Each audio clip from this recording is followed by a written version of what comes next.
Sorry for the delay. So I am Raphael Levy. I'm working at Guérard, the French aerospace lab. So we have been developing inertial sensors for a few years, for several years now. And today I'm going to propose a solution for temperature and temperature gradient compensation for vibrating beam accelerometers. So very quickly,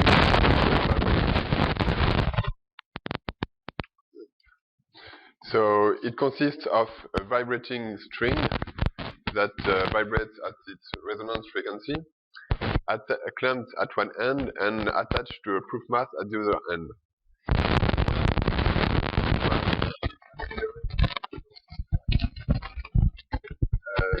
It pulls the proof mass, then it induces stress in the string, and then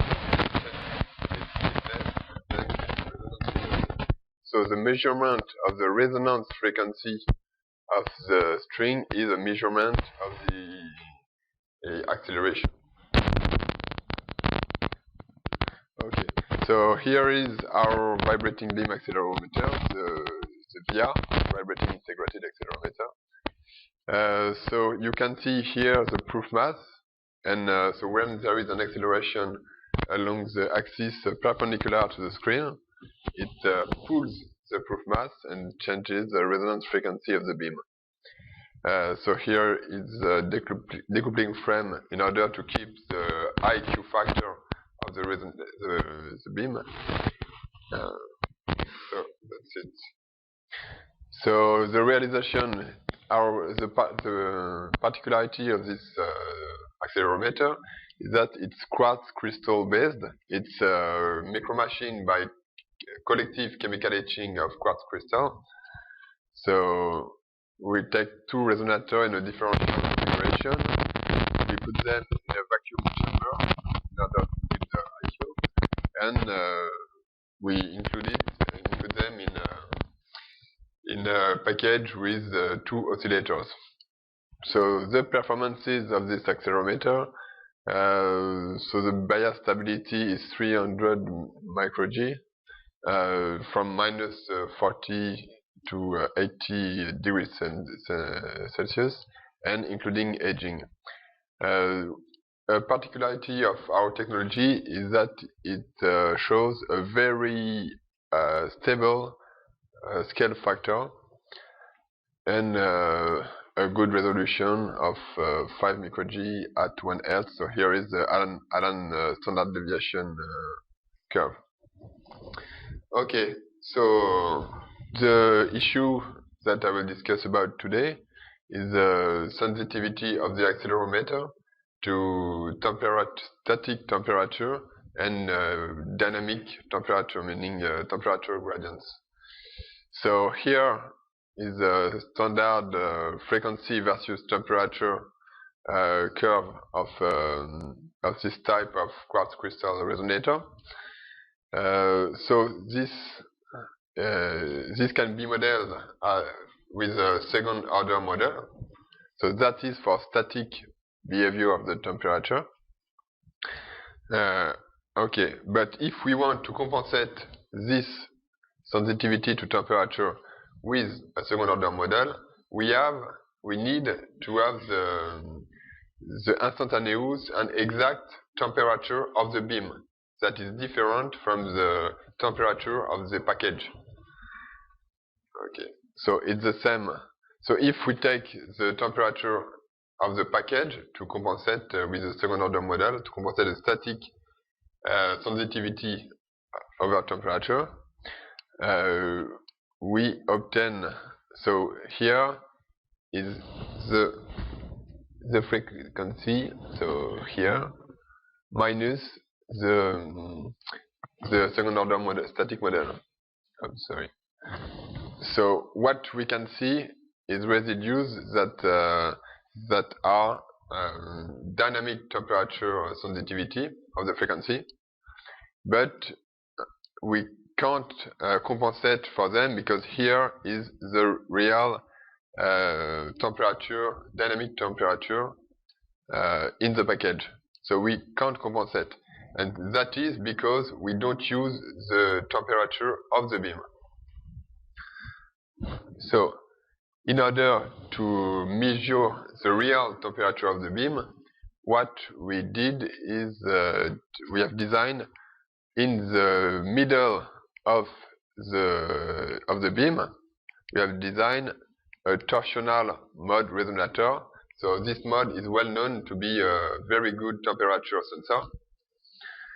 So we keep the flexure mode to sense the frequency proportional to acceleration, and we include a torsional mode resonator at the middle of the beam to sense the real temperature of the beam. So here it's quite unchanged with a scale factor of about 7 Hz per G, and another variance is unchanged. And here the new thermal measurement mode, we want a scale factor of 8 Hz per degree. And when we compute the theoretical Allen variance, we have a 30 micro degrees resolution at 1 Hz, 1 second. So we have micro machined this two resonators structure. So here we can see the flexural mode, the beam for the flexural mode, and in the middle, the resonator for the torsional mode, the measurement of the temperature. Okay. So first, what we did is to identify the torsional mode with an optical measurement. So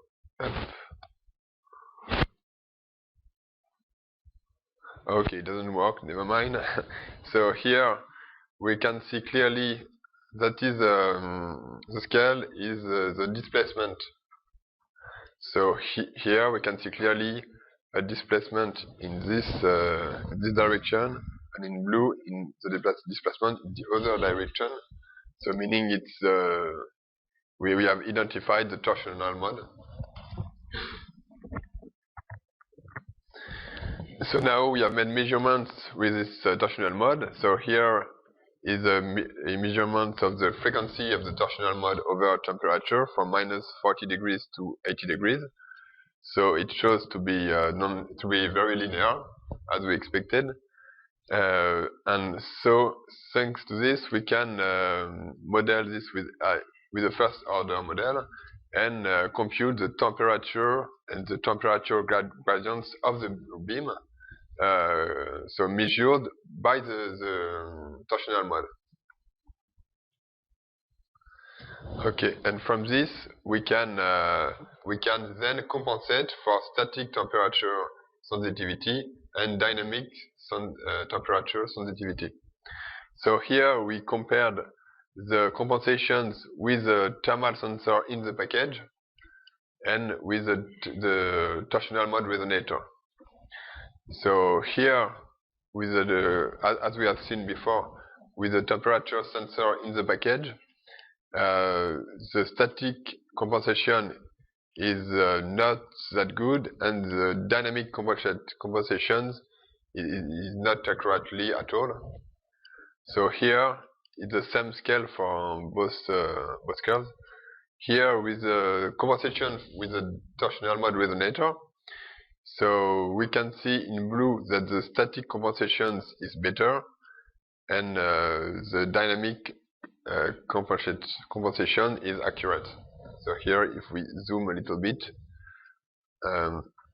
so here, when we make only static compensations, it remains in blue the dynamic temperature sensitivity that we can compensate for with the measurement of the temperature gradient with the torsional mode resonator.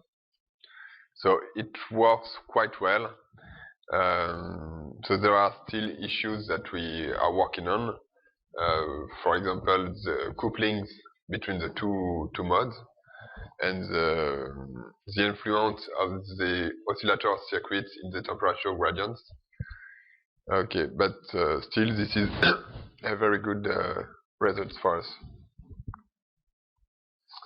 Okay, so to conclude, the torsional mode resonator has been shown to be a very high precision temperature sensor, and it allows the compensation of the static and dynamic temperature sensitivity of vibrating beam accelerometers, and a noiseless compensation of this temperature sensitivity.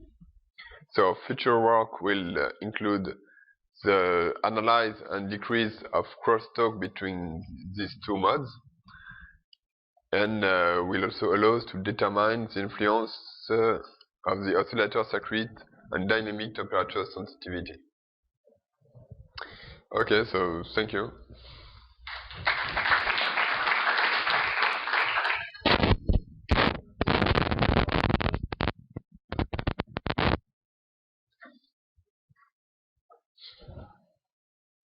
Thank you for asking this. Your device is packaged in vacuum chamber. Sure, yeah.